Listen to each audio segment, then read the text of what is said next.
Dealings with the Dead, number 63. If the materials of which history and biography are made, the sources of information were accessible to every reader, and the patience and ability were his to examine for himself, there is probably no historian nor biographer in whose accuracy and impartiality his confidence would not be occasionally weakened. The statement or assertion, the authority for which lies scattered among the pages of 50 different writers, perhaps, and which the historian has compressed within 10 short lines, would now and then be found tinctured, and its true complexion materially altered by the religious or political coloring of the writer's mind. The entire history of one or more ages has been written to support a particular code of religious or political tenets. The prejudices of an analyst have, occasionally, from long indulgence, become so habitual that his offenses in this wise become almost involuntary. It is very probable that the devoted followers, the wholesale admirers of William Penn, who have presented their conceptions of his character and their constructions of his conduct to the world from time to time, have been led into some little excesses by the force of habitual idolatry. On the other hand, few readers, I believe, have failed to be surprised by some of the statements and opinions in regard to Penn, which are presented on the pages of Mr. Macaulay's History of England. In my last number, I alluded to the persecution of the Quakers in Massachusetts. It is my purpose to say something more of these cursed Quakers, and particularly of William Penn. My remarks may extend over several consecutive numbers of these dealings with the dead, and I flatter myself that from the nature of the subject, they will not be wholly uninteresting to the reader.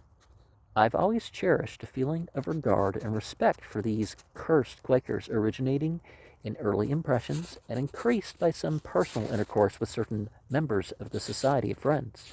It appears by the Salem records that John Kitchen was fined 30 pence for unworthy and malignant carriages and speeches in open court, September 25th, 1662.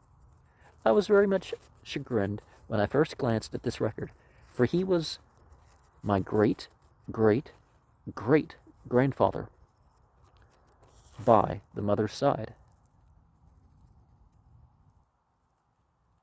and grandfather of the Honorable Colonel John Turner of Salem, who commanded at the Battle of Haverhill. Great was my satisfaction when I discovered that John Kitchen's offense was neither more nor less than an absolute refusal to take off his hat in presence of the magistrate. For the luxury of keeping it on and absenting themselves from the ordinances, he appears to have paid 40 pounds sterling in fines for himself and Elizabeth his wife. The cursed Quakers appears to have had a hard time of it about the middle of the 17th century. Felt tells us in his Annals, page 204, that Robinson and Stevenson were hung in 1659 for returning from banishment, and on page 206 that Mary Dyer of the Friends was hung June 1st, 1660. The deposition of John Ward and Thomas Akens is still off record, taken in that very month and year, showing that they saw Miss Kitchen pulled off her horse and heard one batter tell her she was a base, quaking slut and had been a powwowing. And in that day, didn't the term mean neglectful of the house or something like that, rather than what we mean by that term now? Now, John Kitchen was a good Quaker, doubtless, so far as regard to the essential qualification of obstinately wearing his hat and refusing to take an oath, but he was made of flesh and blood like all other Quakers, and this outrage in pulling my grandmother down from her horse was more than flesh and blood could bear. A copy of the deposition of Giles Corey is now before me, showing that John, upon other occasions, was not so pacific as he might have been, and that upon one occasion he struck up Mr. Edward Norris, his heels, and upon another he beat Giles Corey himself, till he was all bloody. He seems to have been moved by the spirit to thrash them both. I take this Giles Corey to be the man, or the father of the man, who, as Felt says, page 308, was pressed to death in Salem for standing mute during the witch mania, September 19th, 1692. William Penn was for many years engaged in controversy, chiefly in defense of the peculiar religious opinions of the Quakers. Wood, in his Athena Oxiensis 4, page 647, London, 1820, gives the titles of 52 tracts and pamphlets published by Penn between 1668 and 1690.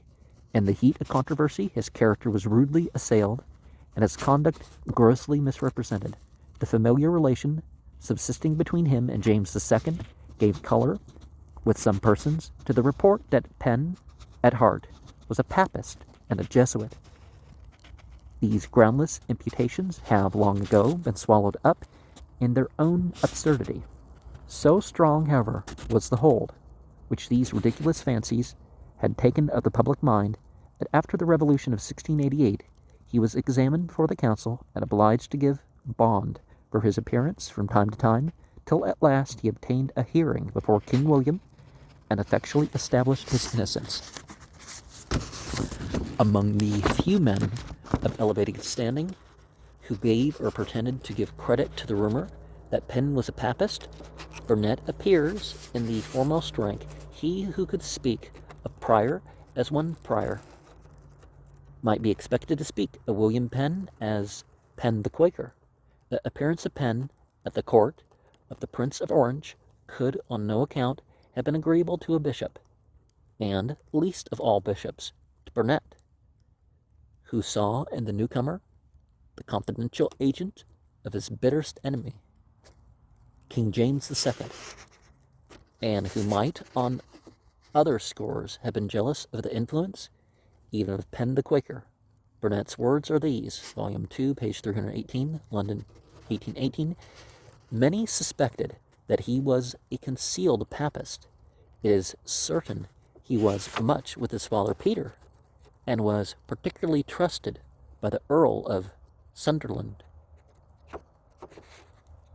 On the preceding page, Burnet thus describes the Quaker.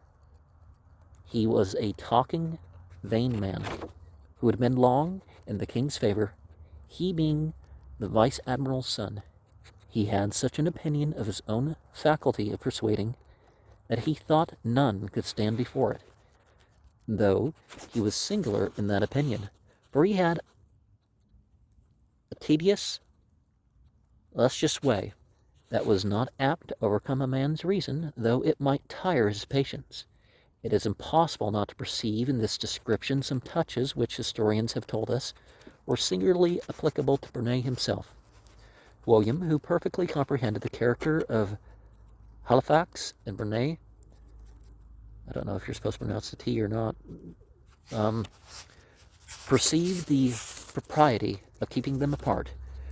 When the former came to Hungerford as a commissioner from the king, December 8th, 1688, how far I judge rightly in applying a part of the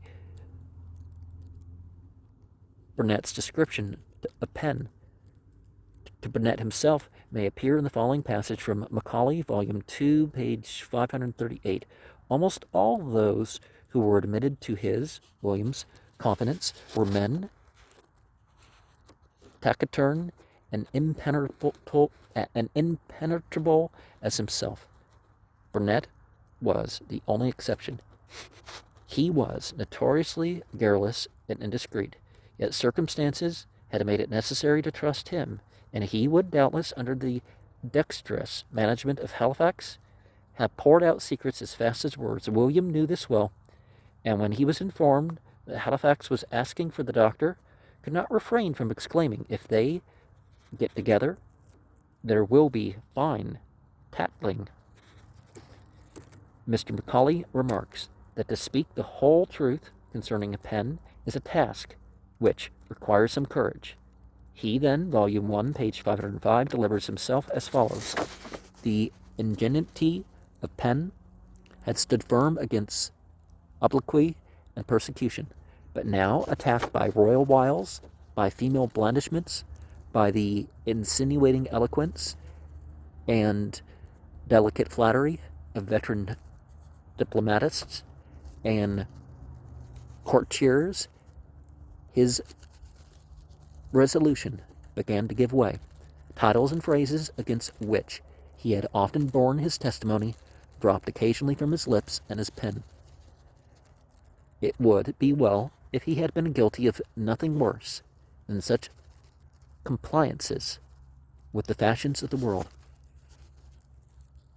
Unhappily, it cannot be concealed that he bore a chief part in some transactions, condemned not merely by the rigid code of the society to which he belonged, but by the general sense of all honest men. He afterwards solemnly protested that his hands were pure from illicit gain, and that he had never received any gratuity from those whom he had obliged, though he might easily, while his interest at court lasted, have made £120,000. To this assertion full credit is due, but bribes may be offered to vanity as well as to cupidity, and it is impossible to deny that Penn was cajoled into bearing a part in some unjustifiable transactions of which others enjoyed the profits. This passage will tend, in the ratio of Mr. Macaulay's influence, to disturb the popular opinion of William Penn. It is very carefully written and will not always be so carefully read.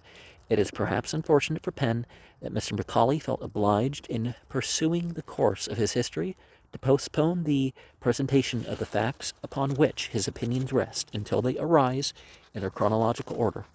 Thus the impression, instead of being removed, qualified, or confirmed by instant examination, is suffered to become embedded in the mind. Having carefully collated this passage with every other passage relative to Penn in Mr. Macaulay's work, I must confess that the exceedingly painful impression produced by the paragraph presented above has been materially relieved by a careful consideration of all the evidence subsequently offered by Mr. Macaulay himself, and by the testimony of other writers. Perhaps the reader will consent to go along with me in the examination of this question.